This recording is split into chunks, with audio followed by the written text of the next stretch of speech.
How to build a self-sustaining ecosystem. Building a self-sustaining ecosystem is a fun and educational activity. You can build an aquatic ecosystem in a fish tank, or you can build a terrarium with any plants you choose. The process is quite simple, but striking the balance between organisms can be tricky. With trial and error, time, and persistence, you can develop your very own self-sustaining ecosystem.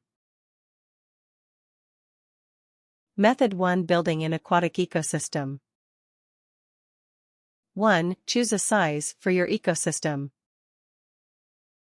If you are just starting with building ecosystems, you may want to start small. The smaller your container, the harder it is to maintain a self-sustaining environment.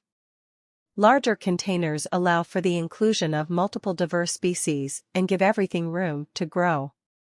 All containers must be clear to let in light.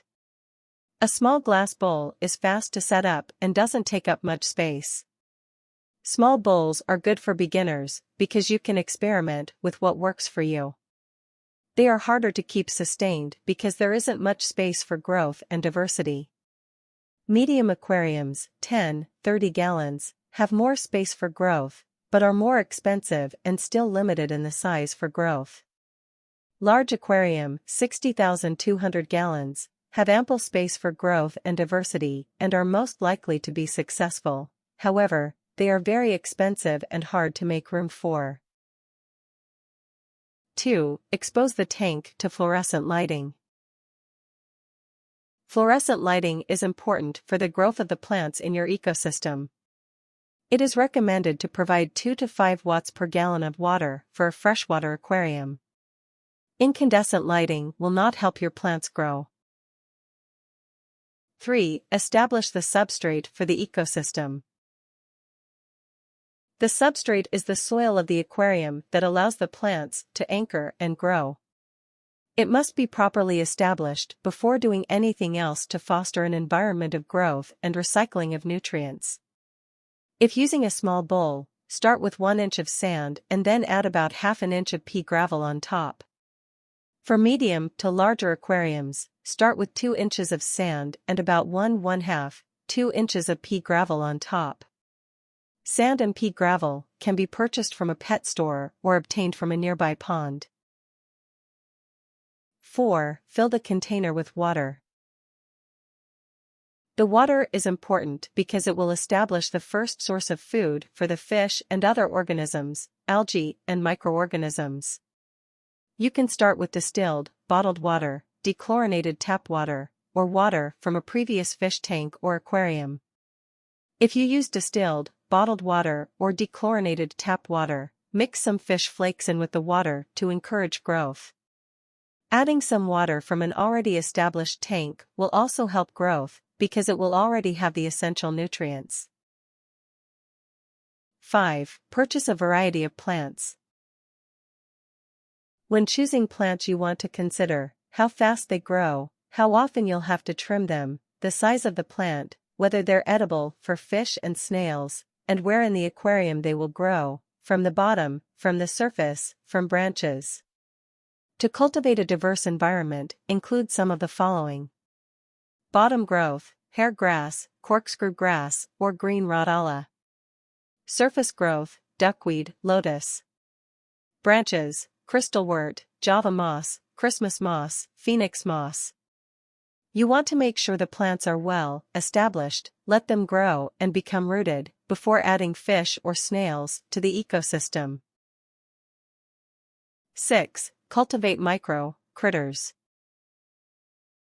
The next step in the food chain of your ecosystem is to add micro-critters such as small pond snails, Daphnia, and micro-planarians. These will serve as food for all of the fish that don't eat plants or algae. Aged aquarium media is a good way to seed your tank.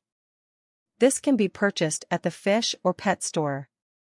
Most of these organisms can't be seen by eye, but you should wait at least 2 weeks for them to get fully established before adding fish. 7. Add fish or shrimp to the system. Once the plants and microorganisms have been established, you can start to introduce larger fish into the tank. You want to start with smaller organisms like a guppy, Endler's livebearer, or cherry shrimp and only add 1 or 2 at a time. These fish also reproduce quickly and serve as a great diet for larger fish. If you have a larger aquarium, you can add more and varied fish. Balancing your fish is tricky and takes time.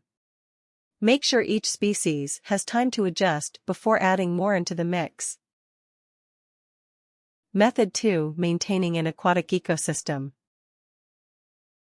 1. Change the water. Aquariums take a bit of maintenance to make sure all of your critters stay alive and well.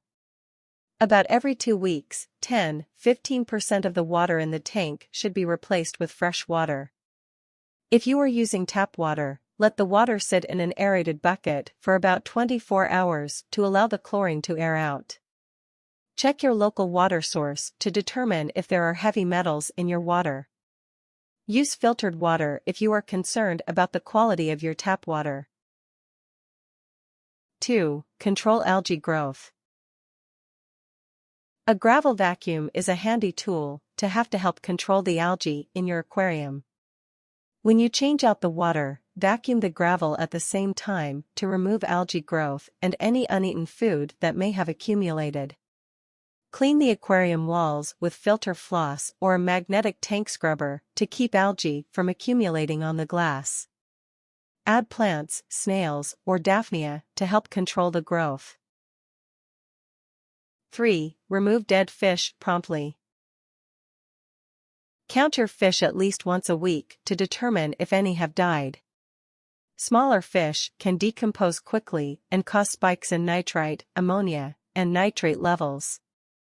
These can be harmful to the other fish in your tank. If you see a dead fish, remove it as soon as possible. Use a test kit to check the levels of ammonia, nitrite, nitrate, and pH. Replace the water if the levels are too high. Method 3: Building a terrarium ecosystem. 1. Obtain a sealable, large glass jar. Any sized jar or bottle will be sufficient for your terrarium. A container with a large mouth will make it easier to work inside of. You want to make sure that the container can be properly sealed. Options include a candy jar with a heavy lid, a pasta jar, or a mason jar. Make sure the container is properly washed to remove any residue before using as a terrarium. 2. Fill the bottom with pebbles. The layer of pebbles at the bottom of the jar is to allow water to collect at the bottom and protect the plants from flooding. Add pebbles to a depth of about 1–2 inches. It doesn't matter what type of rock or pebbles you use. You can even use colorful pebbles from the pet store to make it more exciting. 3. Cover the pebbles with a layer of activated charcoal. The charcoal layer is important to filter out impurities in the water. It helps keep the ecosystem clean and healthy by reducing the burden of bacteria and fungi. You don't need a thick layer, just enough to cover the rock layer. Activated charcoal can be purchased at a local pet store. 4. Add about a ½ inch layer of peat moss. On top of the charcoal layer, you will add another layer of peat moss. Peat moss is a nutrient-rich soil that will help hold the water and nutrients necessary for the plants to grow. Peat moss can be obtained at a local nursery. 5. Layer potting soil on top of the peat moss. The final layer before adding the plants is a layer of potting soil. The plants will be able to root in this soil and get the water and nutrients they need from the combination of all of the layers below the potting soil. Add enough soil for the plants to take root and have room for growth. A depth slightly higher than the pot the plant came in should be good. Most types of potting soil will be sufficient for this. Succulents and cacti require a special type of soil. 6. Add small plants. Any plant you'd like to add will work in your terrarium, but small plants are recommended. Prepare your plants by removing them from their pots and breaking up the hard soil around their roots. Trim particularly long roots before planting. Dig a small well in the soil with a spoon and place the roots of the plant into the hole. Add a bit of soil on top and pack it down around the plant. Repeat this process with the rest of your chosen plants, taking care to keep the plants away from the edges of the container. Try to avoid having the leaves touching the sides of the container as much as possible. Some great plants to start with include Moon Valley Friendship, the nerve plant, Variegata, aquamarine, Minimus aureus, strawberry begonias, ferns, and mosses. 7. Maintain the terrarium. With a sealed system, the terrarium shouldn't need much maintenance. If you notice it is looking a bit dry, open it up and add a bit of water. Alternatively, if there is a lot of moisture inside, leave the lid off for a day or two to let it dry out for a bit. There might have been bug eggs in the soil or on your plants. If you notice anything crawling around inside, let it out and then reseal your ecosystem. Store in a location with good indirect sunlight. Near a window is perfect. 8. Prune plants as needed.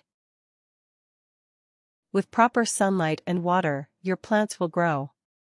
If the plants get too big for the terrarium, you need to cut them back so it doesn't get overcrowded.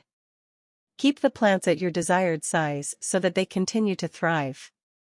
Remove any dead plants that may have fallen to the bottom. Clear out algae and fungus that might be growing.